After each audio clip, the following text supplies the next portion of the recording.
Like he said, I'm looking for that perfect church that I've read about in Acts 2. Hold on. What church was perfect? Hold on. Don't say nothing, y'all. Hold on. What church? No. What church was perfect? I'm asking you. I'm asking you a good question. This is fun because I love this. I love this statement. Acts 2 church was what? Did I say it was perfect? Yes, you did. Listen, almost every. Let me just. This is funny, and I'm not beating you up. Almost every letter in the New Testament was written because the church was messed up. So when people saying they're trying to get back to something early, they were just as messy as us. I mean, in 1 Corinthians 5, a guy brought his stepmother to church with him because he was smashing her. So I'm saying, I don't know what church we talking about, right? What is up, everyone? We are back with another episode of Shaping the Culture. Shaping the Code. I haven't had a church home in a couple of years, and because of that, I kind of poured myself into the Word by myself, similar to Huster about not having somebody to disciple you for the last couple of years. So I've been learning a lot about the Bible, and I learned a lot about like church history. And I kind of ran into a brick wall because I believe I was kind of learning so much stuff without like an OG over me to kind of help me filter my way through these things. And I kind of began to challenge the Protestant church, right? So my question is, have you guys ever questioned Protestantism and did your own research, and what conclusions did you find in that? Yeah, I would say one of the things that I would say is you can't be the church in your own head. That's like the word became flesh and dwelt among us, and we beheld his glory, glory as the only begotten of the Father, full of grace and truth. I think that I believe that there is not going to be a perfect expression of the church until Jesus comes back. One of the things I have some friends that have a friend of mine. He read and critique. And for me, I would just say humbly is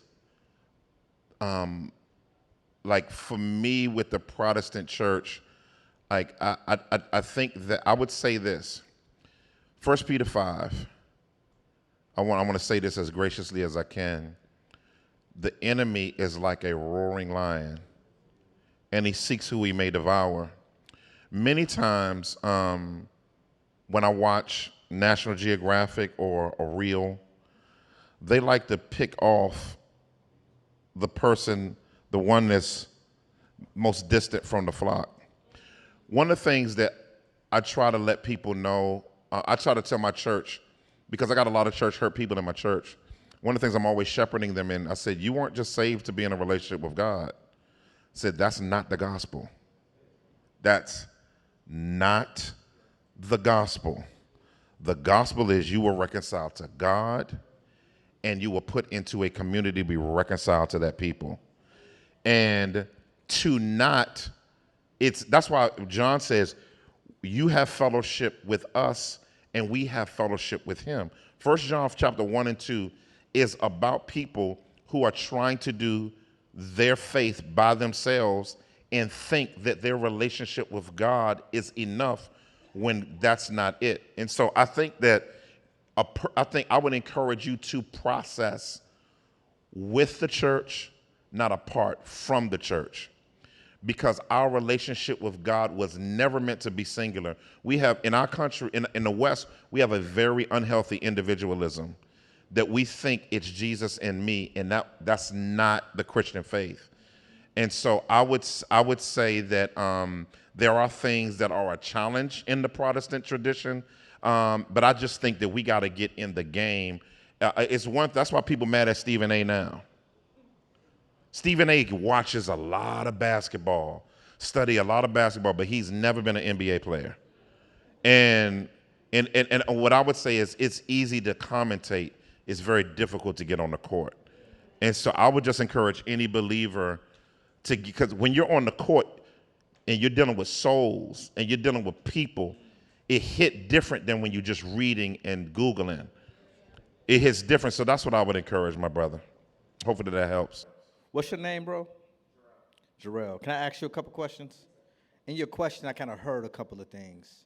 And if you don't mind me being in your business for a little while, in your time away from the church, have you ever been tempted to dibble and dabble in like Hebrew Israelism or black, so in your time away from the church, like have you, like how has your heart or even your mind thought about the Christian church? Do you have a desire to be amongst the brethren, or do you, because when I hear people say, I've studied history and all of these things, yeah. So I'm just want to know where your mind is, because I talk to a lot of young brothers and I've talked to a lot of Hebrew Israelites who have the same language. So I want to know where your heart is.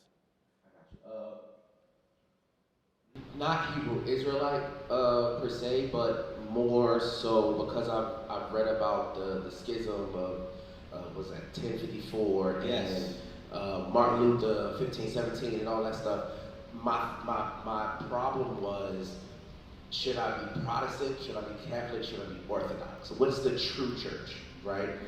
That's where I was in my spirit, and that's why I've been visiting a lot of different churches and reading about Polycarp and all these early church fathers, and I'm like, the churches I'm visiting outside of, one thing I do like about Epiphany that the early church fathers talked about a lot was the Eucharist, right? I've been here a couple of times, and they do serve the communion every Sunday. Yeah. But like he said, I'm looking for that perfect church that I've read about in Acts 2. Hold on. What church was perfect? Hold on. Don't say none of y'all. Hold on. What church? No. What church was perfect? I'm asking you. I'm asking you a good question. This is fun because I love this. I love this statement. Acts 2 church was what? Did I say it was perfect? Yes, you did. Listen, almost every. Let me just. This is funny, and I'm not beating you up. Almost every letter in the New Testament was written because the church was messed up. So when people saying they're trying to get back to something early, they were just as messy as us. I mean, in 1 Corinthians 5, a guy brought his stepmother to church with him because he was smashing her. So I'm saying, I don't know what church we talking about, right? So but I'm sorry. But I think when you read, many times when we read history, we have an idealism in our mind that's not realistic.